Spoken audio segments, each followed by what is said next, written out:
क्षमा चाहते हैं। अभी का जो समय है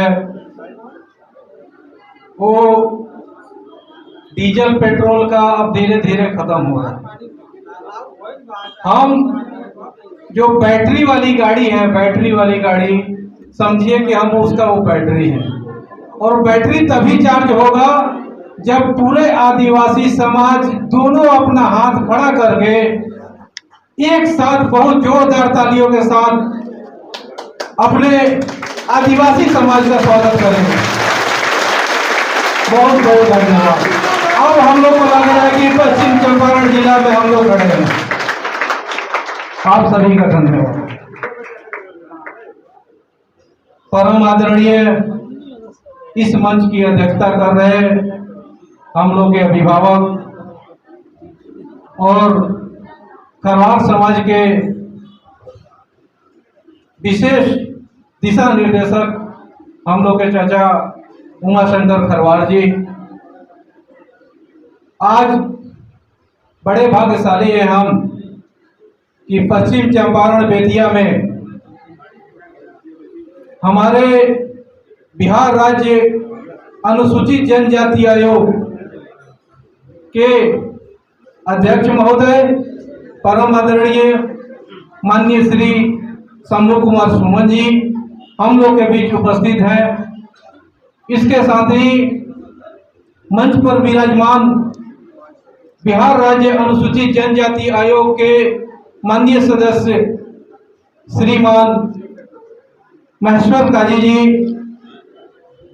हम लोग के अभिभावक, बिहार में विशेषकर आदिवासियों को कोई अगर दिशा दे रहा है, कहने के लिए तो बहुत लोग हैं, लेकिन सही दिशा में यदि भी आदिवासियों को कोई दिशा दे रहा है तो माननीय हम लोग के अभिभावक श्री प्रमोद कुमार सिंह जी हैं, जो हम लोग को दिशा देते हैं। आज बेतिया में आदिवासी स्वाभिमान समारोह में इस मंच पर उपस्थित सभी सम्मानित अतिथिगण, इस व्यवस्था में लगे हुए हमारे व्यवस्थापकगण, आदिवासी समाज से आए समस्त आदिवासीगण, यदि यहाँ पे कोई मीडिया बंधु उपस्थित है तो सम्मानित मीडियागण, हम सभी आप लोगों का इस समारोह में हार्दिक अभिनंदन करते हैं।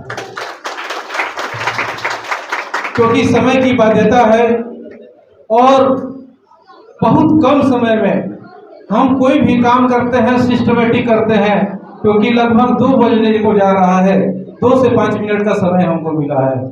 लिखने के लिए बहुत कुछ लिखे थे, लेकिन समय की कमी के कारण हम बहुत कम समय में संक्षेप में कुछ बातें कहेंगे।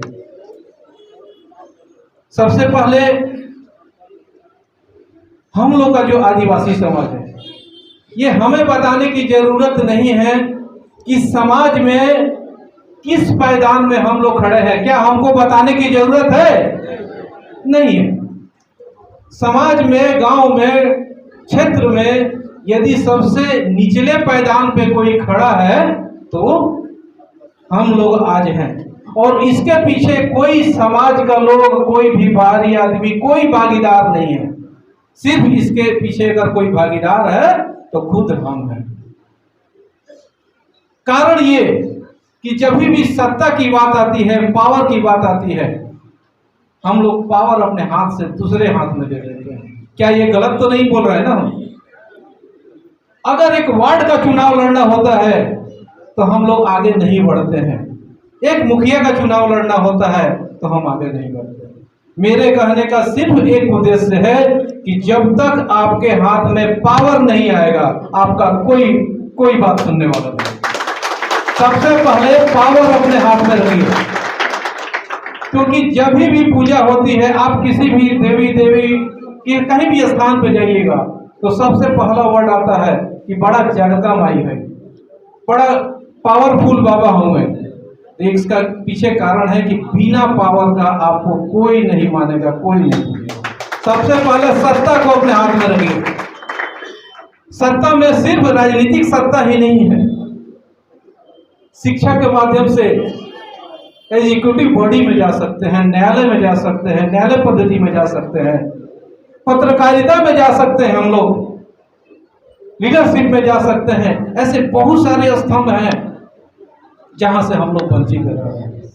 निवेदन पूर्वक कहना है कि जहां भी आपको मौका मिले, यदि लाइबल है तो सबसे पहले आप अपना फॉर्म अप्लाई करिए, चाहे वो जिस क्षेत्र में हो, सबसे पहले अपना फॉर्म अप्लाई करके उस पोस्ट को कब्जा करिए, तभी जाकर हम लोग समाज का कल्याण कर सकेंगे। अगर शिक्षा को अगर हम लोग साइड रखते, इसमें जो भी सम्मानित मंच पे विराजमान लोग हैं, क्या इसमें लग रहा है कि इसमें कोई ऐसा है जो शिक्षित नहीं है? क्योंकि बिना शिक्षा का आपका कोई वजूद नहीं है। नहीं आप फिर से बाबा साहब अम्बेडकर दोबारा आने वाले हैं, और नहीं हमारे जयपाल सिंह मुंडा आने वाले हैं। आपको खुद उनकी जगह पे बैठ के अपना हथियार अपनाना पड़ेगा। तो सबसे पहले पावर को अपने हाथ में रखिए, चाहे जिस विधि से हो, पंचायत लेवल में हो, विधानसभा लेवल में है, लोकसभा लेवल में है, राज्य सरकार में है, केंद्र सरकार में है, जहां भी रहे, सबसे पहले हम लोग को सत्ता लेने की जरूरत है। दूसरी बात, मेरे विचार में बहुत सारी चीजें आते रहती हैं। ये 2023 है, 2024 में लोकसभा चुनाव है और 2025 में विधानसभा चुनाव। 2025 के बाद बहुत बड़ी जो पार्टियां हैं, चाहे जो भी हैं, यही समय है, 2 साल गोल्डन अपॉर्चुनिटी है हम लोग को सत्ता में इन करने का। इसके बाद आपको कोई नहीं पूछेगा। तो हम निवेदन करेंगे, हम माननीय अध्यक्ष महोदय से, कि जितनी सारी हमारे भीड़ बढ़ते जा रही है, हमारे समाज में जितना आपको सम्मान मिल रहा है, जितनी ज्यादा संख्या हो रही है, माननीय अध्यक्ष महोदय, इतने सारे लोग बहुत ही आशा के साथ आपकी तरफ देख रहे हैं। बहुत जितना भीड़ बढ़ेगा, माननीय अध्यक्ष महोदय, आपके कंधे पर उतनी ज्यादा जवाबदेही आएगी। आप अपने कंधे को मजबूत करिए, पूरा समाज आपके साथ खड़ा है। इसी बीच पूरे प्रदेश लेवल का हम एक निवेदन कर सकते हैं सर से, कि एक प्रदेश लेवल का हम लोग आज बेतिया में मीटिंग कर रहे हैं, कल मोतिहारी करेंगे, मुजफ्फरपुर करेंगे, सब जगह करेंगे। लेकिन अगर हम प्रदेश लेवल पे बहुत बड़े सेमिनार का आयोजन करते हैं तो उसका रिजल्ट बहुत जल्दी आएगा। तो माननीय अध्यक्ष महोदय से निवेदन है कि प्रदेश लेवल पे बड़े सेमिनार का कृपया आयोजन करें। इसमें तन मन धन से हम लोग, खासकर पश्चिम चंपारण जिला पूरा आपके साथ खड़ा है। हमारे अभिभावक, उनकी जितना तुलना की जाए, जितना अगर उनके विषय में कहा जाए उतना कम है। श्री प्रमोद कुमार सिंह जी, हम लोगों समाज में बहुत सारे लोग हैं, सभी लोग एक माइंड सेट के नहीं हैं, बहुत सारे लोग हैं। कोई अच्छाई भी करता है, कोई बुराई भी करता है, मेरे साथ भी वही होता है।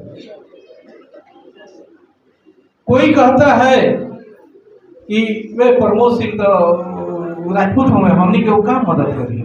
हम कहते एकदम सही बात है, एकदम सही बात है, वो तो राजपूत है, वो हम लोग को क्या मदद करे। लेकिन आज जो हम लोग पीला गमछा पहने हैं, आज जो हम लोग समाज में एकत्रित हुए हैं, आज जो हम लोग को चलने का एक चेयर मिलता है कार्यालय में, हम लोग जाते हैं किसी पदाधिकारी के पास, अगर बैठने का अगर एक चेयर मिलता है, तो हमको ज्यादा जानकारी नहीं है, लेकिन बिहार में हमको इतना जानकारी है कि कोई एक व्यक्ति का अगर पेन चलता है बिहार के आदिवासियों के लिए, एक व्यक्ति का अगर किसी का पेन चलता है बिहार के आदिवासियों के लिए, तो वहाँ हमारे माननीय प्रमोद सिंह जी का है। उन्हीं के बदौलत आदिवासी अपना अस्तित्व की लड़ाई लड़ता है, बाकी किसी में पावर नहीं है।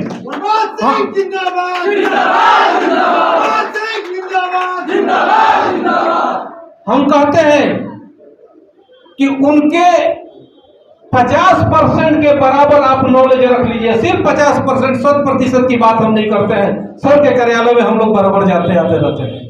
50% यदि आपको नॉलेज होगा तो शंभू जी आपके पीछे चलना चालू कर देंगे, प्रदोष जी का छोड़ देंगे, लेकिन ऐसा होने वाला नहीं है। इतनी हम लोग की लड़ाइयाँ लड़ते हैं, इतना PIL फाइल हुआ है, हाई कोर्ट से लेके पूरा रूरल एरिया तक, रूट तक जाने का काम करते हैं। तो माननीय हमारे प्रमोद सिंह जी से भी निवेदन है कि हम लोग अभिभावक के रूप में जब तक आपका स्वास्थ्य अलाउ करेगा हम लोग के साथ खड़े रहेंगे। यदि हम लोग से कोई गलती भी हो तो अपना बालक समझ के हम लोग को माफ करेंगे और आपके दिशा निर्देश के अनुसार जो कदम आप बढ़ाइएगा, जिस दिशा में आप बुलाइएगा, हम आपसे पूछेंगे नहीं कि आप कहाँ बुला रहे हैं, आपके पीछे आने को हम लोग तैयार हैं।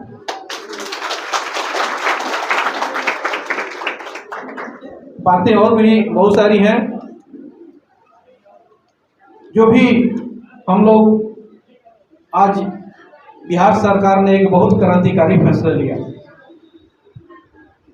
जातीय जनगणना कराते, जातीय गणना कराते। एक ताली बिहार सरकार के लिए इतनी जोरदार बजनी चाहिए कि इसकी आवाज माननीय सदस्य के माध्यम से हमारे मुख्यमंत्री श्री नीतीश कुमार के पास जानी चाहिए। इस जातीय जनगणना के लिए आज जातीय जनगणना होने के बाद हम लोग का अस्तित्व सामने आया है। कहने के लिए बहुत सारी चीजें हैं, बहुत सारे लोग हैं, लेकिन एक मील का पत्थर साबित हुआ है कि जातीय जनगणना हुआ और हम लोग की भागीदारी जो सुनिश्चित है वो हम लोग की भागीदारी अब स्पष्ट तरीके से दिख रही है। परसेंटेज की बात है तो हम तो मांग करेंगे माननीय मुख्यमंत्री महोदय से, माननीय सदस्य के माध्यम से कि इसके विषय में आप लोग पहल करें, राज्य सरकार को पहल करें, केंद्र सरकार को पहल करें, जिला प्रशासन को पहल करें, जहां से भी हो सकता है आप लोग का कलम एकदम जनजातियों के लिए उठना चाहिए। और भी बहुत सारी चीजें हैं, बहुत सारी चीजें लिख के रखे थे, समय की बाध्यता है, क्षमा चाहते हैं आप लोग से। और पूरे आदिवासी समाज के तरफ से, पश्चिम चंपारण के सभी सम्मानित आदिवासी समाज के तरफ से एक ऐसा समन्वय समिति बनना चाहिए ताकि एक झंडे के नीचे, एक बैनर के नीचे सभी आदिवासी समाज, हमारे जो भी भाई बंधु हैं वो हमसे अलग ना हो सके।